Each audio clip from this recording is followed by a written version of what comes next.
What's up, everybody? Damon here with your fix of entertainment news. Coming up, Zack Snyder is teasing a theatrical release of his director's cut of Justice League. More leaked set photos tease another cameo in James Gunn's Superman. And Ridley Scott says he should have directed the original Alien sequels, but he was never asked. Let's drop it.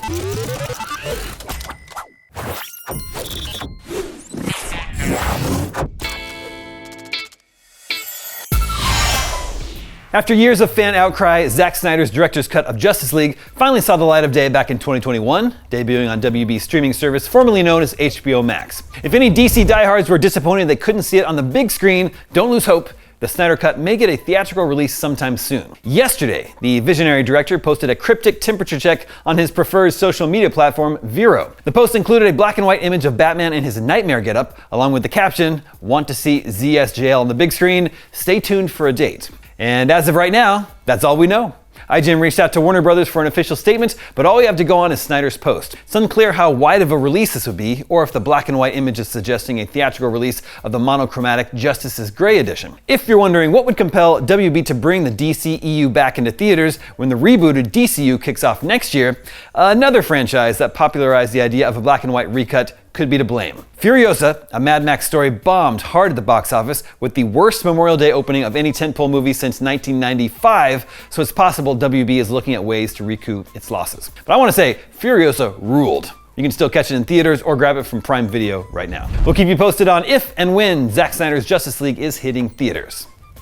Moving on, there have been a handful of leaked set photos from James Gunn's upcoming Superman reboot, and for anyone concerned that they might spoil major reveals, the director reassured fans that won't be the case. Now, it's no secret that House of the Dragon star Millie Alcock is starring in Supergirl, Woman of Tomorrow, slated for a 2026 release. She plays young Rhaenyra Targaryen, by the way. But after word spread that the actress was spotted in Cleveland, where Gunn's film is currently shooting, fans were worried that a surprise appearance in Superman had been spoiled. Replying to someone on Threads, Gunn explained that he had no idea she was in town.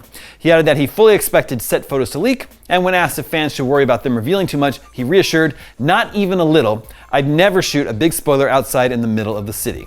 Now, with that said, one cameo has been spoiled by leaked set photos, so consider yourself warned, though this is more of a touching Easter egg than a major plot point. Cleveland.com reported that Will Reeve was spotted on the Superman set, apparently playing the role of a reporter.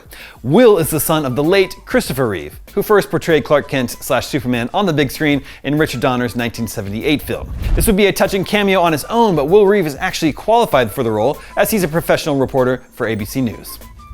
And finally today, shifting gears from benevolent aliens with logos on their chests to the bad kind that come bursting out of your chest, director Ridley Scott voiced some regrets about not directing the sequels to his 1979 sci-fi horror classic himself, but it doesn't sound like he was given the opportunity to. Speaking to Vanity Fair, he explained, "I did Alien as my second movie, so I didn't have much choice, and Blade Runner was my third movie. So I had no choice because I had very tough partners. It was kind of welcome to Hollywood." He continued, "I should have done the sequels to Alien and to Blade Runner. You change over the years. At that time, I didn't want to go through it again, so Jim Cameron came in, and then David Fincher on Alien." He added, "I was never told or asked about sequels. You can imagine I wasn't happy." Scott has since directed two Alien prequels, 2012's Prometheus and 2017's Alien Covenant.